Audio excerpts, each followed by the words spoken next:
Hi, kindergartners. Today we are going to be reading our story, Plant Patterns. So go ahead and grab your book. You should have gotten it in your last pickup.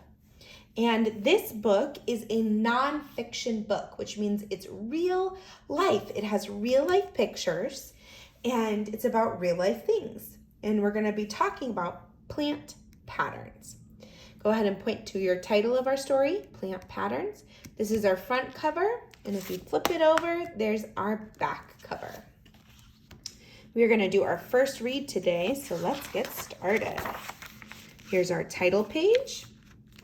It has our title again, Plant Patterns, and the author is Nathan Olson.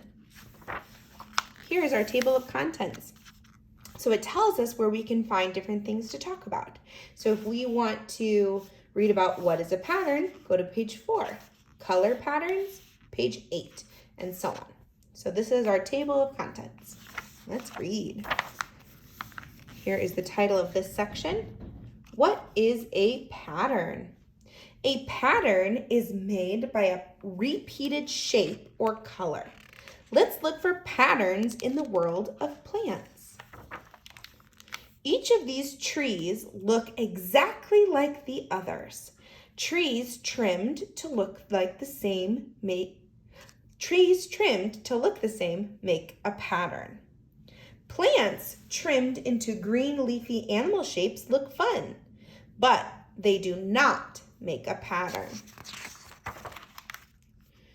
Color patterns.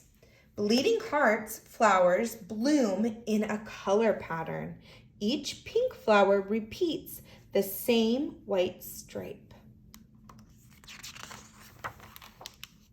Rows of tulips, all the same shade, and make a single color pattern. Rows repeat the same colorful stripes. Gardeners make patterns by the way they plant different colored flowers. Row and ring patterns. Rows of prickly spines on a cactus make a repeating pattern. Look closer. Do you see a star pattern? Do you see that? Farmers plant rows of corn. The tops grow into a pattern of tassel stripes. Look closely and you'll see that each ear of corn has its own repeating rows of yellow kernels. Bamboo can grow as tall as a tree, but it is really a grass. A pattern of rings circles each green stalk. Tree trunks grow their own patterns. Each year, the tree adds a new ring. Wildly wonderful patterns. Ferns uncurl in a spiral pattern called a fiddlehead. Before they scatter, dandelion seeds burst into a pattern of tiny stars. A sunflower's yellow petals grow in a pattern around the blossom's middle. Seeds in the center of a sunflower swirl in a pattern of green and gold. You wouldn't want to sit on a heliconia's pattern. Its leaves repeat a pointy red shape. When a Venus flytrap snaps shut, a pattern of spiky hairs helps trap its food inside. Plants sprout many patterns of stripes, spots, colors, and shapes. And then here are some facts. Tulip farms grow tulips in long rows like corn, soybeans, and other crops. The different colored flowers make colorful striped patterns in springtime. Long ago, kings and queens decorated the grounds around their palaces with pretty patterns of blooming flowers and plants. Today, many public gardens grow flowers in patterns for visitors to enjoy. Sometimes a tree is actually older than the number of rings you can count. Damage caused by a drought can cause a tree to skip adding a ring for the year.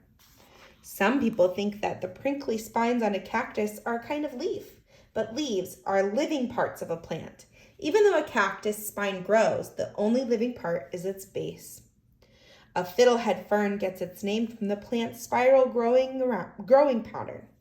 The young ferns sprout look similar to the scroll at the top or head of a fiddle.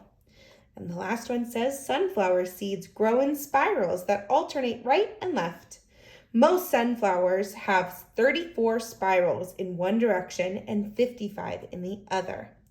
Some very large sunflowers may have 89 spirals in one direction and 144 in the other. Here is our glossary right here. So if you didn't know what something meant, you could go look in the glossary. And then here's some other places that you could look if you wanted to know more about plant patterns. All right, today we did here's our index also. If you were wanting to learn about bamboo, you could go to page 16. Or if you want to learn about cactuses, 13 and 29. There's all these different things. But if you were interested in learning about, you could go to that page.